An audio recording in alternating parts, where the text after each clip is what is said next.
और क्या हाल चाल। तो एपिसोड 43 की शुरुआत होती है और हमें बांगलिंग को बताया जाता है, जिसके पास जो लिमू वान का चेला था ना वो आ जाता है। अब जैसे ही यहाँ पर लिमू वान का चेला आता है ना तो ये बांगलिंग को एक टोकन देता है। बांगलिंग भी समझ जाता है कि ये टोकन शायद लिमू वान ने भिजाया है और उसके लिए ये चेला बहुत ही ज्यादा ईमानदार है। बांगलिंग भी समझ जाता है कि शायद इस शिष्य की ईमानदारी पर संदेह करने एकदम बेकार है। अब इतने में हमें इसी शिष्य को बताया जाता है जो कि एक यहाँ पर पावरफुल फॉर्मेशन बनाता है और इस फॉर्मेशन के जरिए एक पोर्टल ओपन होता है और इसके बाद फिर हमारी बांगलिंग के आफ्टर इमेज से कहने लगता है कि आप इस फॉर्मेशन के जरिए सीधा मेरी मास्टर लिमू वान के पास पहुंच जाएंगे। हमारा बांगलिंग भी सिर लाता है और इस फॉर्मेशन के जरिए बोला जाए तो इस फॉर्मेशन के अंदर चला जाता है। अब जैसे हमारा बांगलिंग इस फॉर्मेशन के अंदर जाता है ना तो वो इस बंदे के ऊपर भी नजर रखने के लिए एक सील चढ़ा जाता है ताकि अगर इसने कुछ गड़बड़ की ना तो बांगलिंग इसे मार सके। अब जैसे ही बांगलिंग इस फॉर्मेशन के अंदर जाता है ना तो सीन शिफ्ट होता है और हमें लिमू वान को बताया जाता है जो कि यहाँ पर एक बहुत बड़ी कढ़ाई थी और उसके सामने बैठी हुई होती है। लिमू वान चलती है तो यहाँ पर हमारे बांगलिंग को बताने लगती है कि तुम्हें जो फर्नेस दिख रहा है ना ये बहुत ही ज्यादा खास है क्योंकि ये क्लाउड स्काई सेक्ट का एक बहुत ही ज्यादा खास ट्रेजर है। इस फर्नेस की सहायता से कोई भी गोली आसानी से बनाई जा सकती है और तो और क्लाउड स्काई सेक्ट के जो एल्डर है ना वो हर 1-1.5 महीने के बाद इस फर्नेस में अपनी थोड़ी बहुत एनर्जी डालने के लिए आते हैं और तो और इस फर्नेस के अंदर हजारों सालों से एनर्जी एकत्रित हो रही है, इसलिए इसके अंदर जो भी एनर्जी है ना वो बहुत ही ज्यादा पावरफुल है। अब भाई साहब जैसी लिमू वान कहती है ना तो हमारा बांगलिंग लिमू वान से कहने लगता है कि फिर देर किस बात की, चलो शुरू करते। अब भाई साहब जैसी लिमू वान हमारे बांगलिंग की बात सुनती है ना तो वो उसे मना कर देती है कि नहीं, हम अभी गोली बनाना शुरू नहीं कर सकते क्योंकि अभी भी इस फर्नेस में एनर्जी की कमी है। मैंने सुना है कि बाहर ओ यांग जी आई हुई है अपनी गोली को बनाने के लिए और मुझे पता है कि वो जब भी कोई भी गोली बनाते हैं ना तो बहुत सारी छोटी गोलियों का सेक्रीफाइस कर देते हैं ताकि वो अपनी गोली में कामयाब हो सके। अब इसी के साथ सीन शिफ्ट होता है और हमें क्लाउड स्काई सेक्ट के बाहर का सीन बताया जाता है जहाँ पर ओ यांग जी था ना वो गोली बनाना शुरू कर देता है और आस पास में जितने भी सेक्ट थे ना और मतलब की चेले चपाटे थे ना ओ यांग जी के, उनसे कहने लगता है कि तुम्हारे पास जितनी भी रैंक 4 की या उससे नीचे की जितनी भी पावरफुल गोलियां है ना सबको फोड़ डालो क्योंकि मैं किसी भी कीमत पर इस गोली को बनाना चाहता हूँ। और हाँ ओ यांग जी है ना ये भाई साहब बहुत ही ज्यादा टैलेंटेड बंदा है और इसका सिर्फ एक ही लक्ष्य है और वो है एक रैंक 9 की गोली बनाना, चाहे फिर वो मरी क्यों ना जाए लेकिन उसका लक्ष्य है कि एक दिन उसे रैंक 9 की गोली बनाना है, जैसे कि मेरा लक्ष्य है। ठीक है, सब्सक्राइब कर तो लक्ष्य पूरा हो जाएगा। आगे बढ़ते हैं। अब यहाँ पर ओ यांग जी चलता है तो अपनी सारी गोलियों को बोला जाए तो जितने भी बंदे उसके साथ थे ना सारे के सारे बंदे चलते हैं तो अपनी अपनी गोलियों को सेक्रीफाइस करने लगते हैं। ओ यांग जी चलता है तो एक टावर के अंदर रैंक 5 की गोली रिफाइन करने लगता है। अब इतने में सीन शिफ्ट होता है और हमें धरती का सीन बताया जाता है, मतलब कि धरती के अंदर का सीन बताया जाता है जहाँ पर जो मू वान थी ना मू वान चलती है तो हमारी बांगलिंग ने जो उसे फर्नेस दिया था ना जिस पर पीला पेपर लगा हुआ था उस फर्नेस को खोलने लगती है। इतने में हमें बांगलिंग को बताया जाता है जो कि यहाँ पर मू वान को ऐसा सब कुछ करते हुए देख रहा होता है। बांगलिंग समझ जाता है कि यहाँ की एनर्जी बहुत ही अच्छी है। बांगलिंग चलता है तो यहीं पर मस्त तरीके से ट्रेनिंग करने के लिए बैठ जाता है और यहाँ की आसपास की एनर्जी को सोखने लगता है। इतने में हम दोबारा से बाहर का सीन देखते हैं जहाँ पर ओ यांग जी लगातार गोलियों को सेक्रीफाइस कर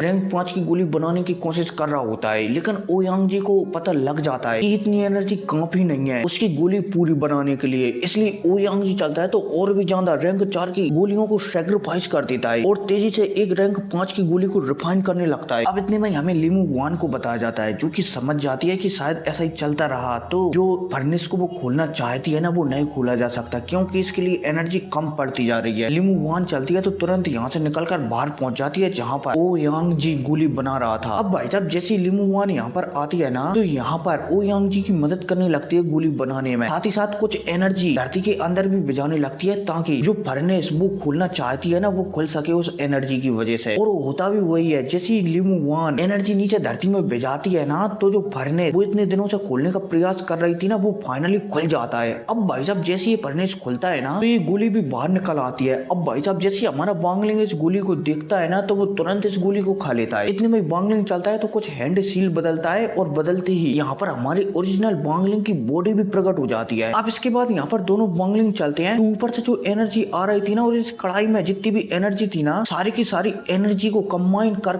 अपनी अपनी ट्रेनिंग करने लगते हैं। अब इतने में सीन शिफ्ट होता है और फिर हमें 2-3 दिन बाद का सीन बताया जाता है जहाँ पर लिमू वान अपने में कमरे में बैठी हुई थी। तभी यहाँ पर जो बूचैन था ना लाल बालों वाला वो यहाँ पर आ जाता है और लिमू वान से कहने लगता है कि तुमने अभी तक कपड़े नहीं पहने, तुम क्या शादी से इनकार करना चाहती हो। लिमू वान चलती है तो कुछ भी नहीं कहती लेकिन इतने में बूचैन चलता है, पता नहीं इसका नाम क्या है, लाल बालों वाले बुड्ढे का, मतलब की आदमी का ये चलता है। तो जिसने हमारे बांगलिंग की और मूव वन की मदद की थी ना, उसकी बॉडी बताने लगता है कि ये मुझे रोकना चाहता था, इसलिए मैंने इसे टपका दिया और मेरे ख्याल से मेरे लिए ईमानदार नहीं था और मेरे लिए जो भी ईमानदार नहीं होगा ना उसे मैं खत्म कर दूंगा। और तुमसे भी मैं लास्ट बार कह रहा हूँ, हमारी शादी को सिर्फ 2 दिन बची हुई है, तुम मुझसे शादी करने के लिए तैयार हो जाओ, वरना मेरे पास और भी तरीके हैं। और भाई साहब यह कहकर अभी लाल बालों वाला आदमी चलता है तो यहाँ से चला जाता है। अब इतने में हमें मूव वन को बताया जाता है, जो कि हमारे बांगलिंग के बारे में सोच रही होती है कि पता नहीं बांगलिंग उसे वहां पर समय पर बचाने के लिए आ पाएगा या फिर नहीं। साथ ही साथ उस लाल बालों वाले आदमी ने एक बंदे को मारा था ना,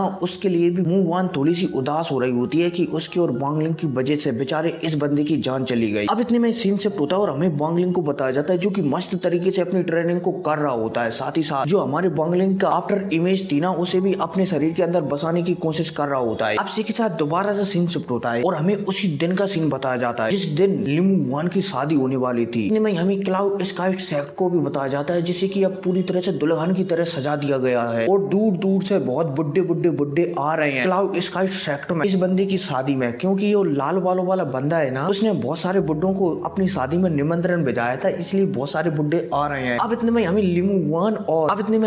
वन और लाल बालों वाले आदमी को बताया जाता है, जिसने कि अब पूरी तरह से लाल कपड़े पहन लिए हैं और तो और ऐसा लग रहा है कि मानो इसके ऊपर किसी ने पान खाकर थूक दिया हो, क्योंकि कपड़े भी लाल, बाल भी लाल, पजामा भी लाल, मतलब कि लाल ही लाल बन गया है। इतने में हमें लिमू वन को भी बताया जाता है, जो कि बहुत ही ज्यादा उदास थी। अब बहुत से बुड्ढे आते जाते हैं और इस लाल वाले बंदे को बधाई देते हुए यहाँ से जाते उस समय तक ऐसा ही चलता रहता है और फाइनली वो समय आ जाता है जब शादी की रस्म शुरू होने वाली थी। एक एल्डर चलता है तो यहाँ पर कहने लगता है कि ये वाइन का गिलास है, एक दूसरे को वाइन पिलाओ और शादी के इस अटूट बंधन में बंध जाओ। अब भाई साहब जैसे ये लाल वाला आदमी ये सुनता है ना, तो ये अपना गिलास उठाता है और मूव वन को वाइन पिलाने लगता है, लेकिन मूव वन चलती है तो वो गिलास ही नहीं उठाती, जिस वजह से लाल वाला आदमी गुस्सा हो जाता है कि क्या बकवास है, तुम क्या इतने मेहमानों के सामने मेरी नाक कटाना चाहती हो, तुम्हें पता है ना कि इसका अंजाम कैसा होगा। लेकिन मूव वन चलती है तो इस लाल वाले आदमी की बातों पर बिल्कुल भी ध्यान नहीं देती और ना ही इसकी बात सुनती है। इतने में इस लाल वाले आदमी का जो पापा है ना, वो अपनी पावर से जबरदस्ती लिमू वन के हाथों में वाइन का गिलास उठवा देता है, लेकिन लिमू वन चलती है तो इस गिलास को पीने के लिए, मतलब कि पीने से रोकने के लिए अपनी भी शक्तियों को इस्तेमाल करने लगती है। अब भाई साहब दोनों तरफ से पावर की वजह से एक गिलास टूट जाता है। अब जैसे ये गिलास टूटता है ना, तो सभी के सभी लोग हैरान हो जाते हैं कि आखिर यहाँ पर चल क्या रहा है। इतने में धरती हिलने लगती है और यहाँ पर जितने भी गिलास थे ना, वो सारे के सारे टूटने लगते हैं। इतने में हम देखते हैं कि जो यहाँ पर धरती थी ना, वो अचानक फटती है और उससे एक एनर्जी बाहर निकल कर आती है। अब भाई साहब जैसे ये एनर्जी बाहर निकल कर आती है ना, तो ये एपिसोड खत्म हो जाता है। लेकिन मैं बता दूं कि इसका नोवेल एपिसोड रात को 12 बजे या फिर सुबह 8 बजे से पहले आ जाएगा। ठीक है,